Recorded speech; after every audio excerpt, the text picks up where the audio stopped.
पिया हाय हाय रे हाय, हाय हाय रे हाय रे पिया हाय हाय रे हाय। धक धक धड़के रे मोर दिल हा, पिया पिया कहे रे जिया हा। धक धक धड़के रे मोर दिल हा, पिया पिया कहे रे जिया हा। हाय हाय रे पिया हाय हाय रे हाय, हाय हाय रे पिया हाय हाय रे हाय।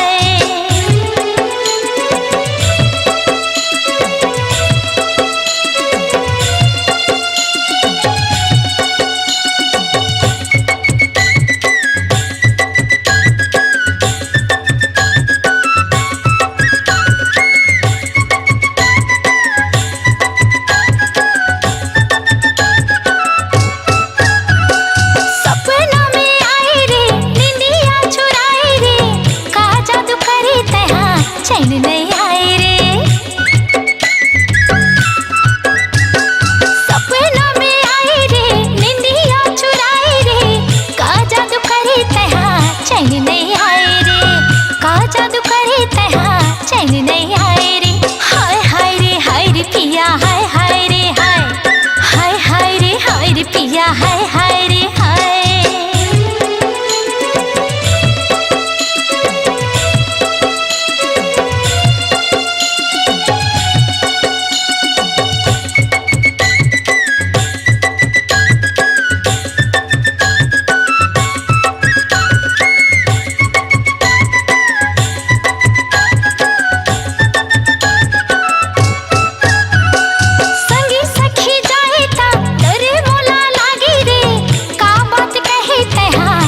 मन लागे रे,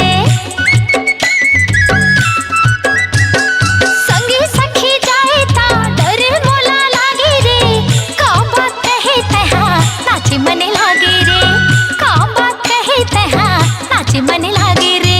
हाय रे पिया हाय हाय रे हाय, हाय रे पिया हाय हाय रे हाय।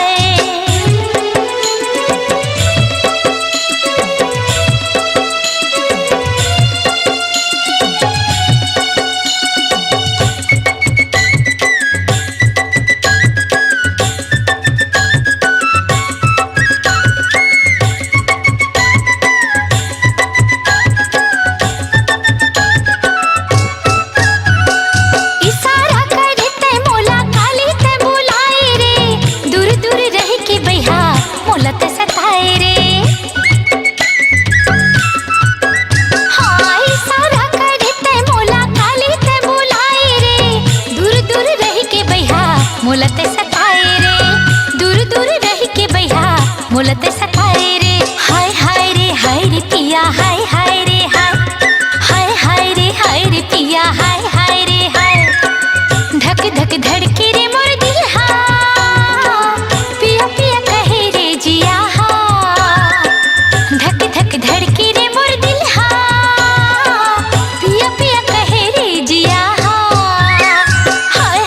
हाय रे पिया हाय हाय रे हाय, हाय रे पिया हाय हाय रे हाय, हाय रे पिया हाय हाय रे हाय, हाय रे पिया हाय हाय रे हाय।